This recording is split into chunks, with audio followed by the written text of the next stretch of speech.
How to use Instagram filters on galleries video. Hi everyone, welcome back to our channel App Guide. In today's video I will guide you on how you can use Instagram filters for gallery video, so make sure to watch the video till the end. So maybe you want to use Instagram filters but for the videos that is on your gallery, and this works not only for videos but also for photos, but you don't want to really post it to Instagram, do you? Well, there's actually a very simple solution to do that. First of all, open up Instagram.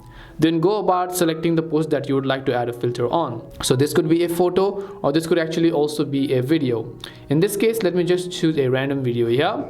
Then over here, what I will do is I'll just hit the arrow icon from the top right. Once I hit the arrow icon here, I'll just tap on OK.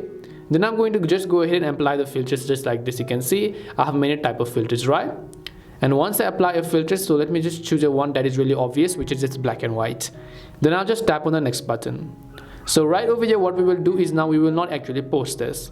We will just go ahead and then turn off our Wi-Fi and then turn on airplane mode. Just disconnect yourself from the internet, alright? So after you disconnect yourself from the internet, tap on the share button. So when you tap on the share button, it will try to upload it, but since it is not connected to internet, it will not connect it and share it to Instagram.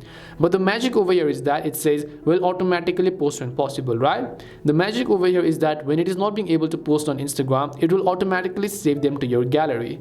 So when the video will actually not be able to post, it will automatically save in a gallery. After it saves to your gallery, you can go ahead in a gallery and check it. It may take a couple of times in order to go ahead and then figure that out and then show it on a gallery. Once it shows up, you can just come back, tap on the three dots and then tap on the discard post option in order to go ahead and discard it, but do not discard it before you have seen it on the gallery.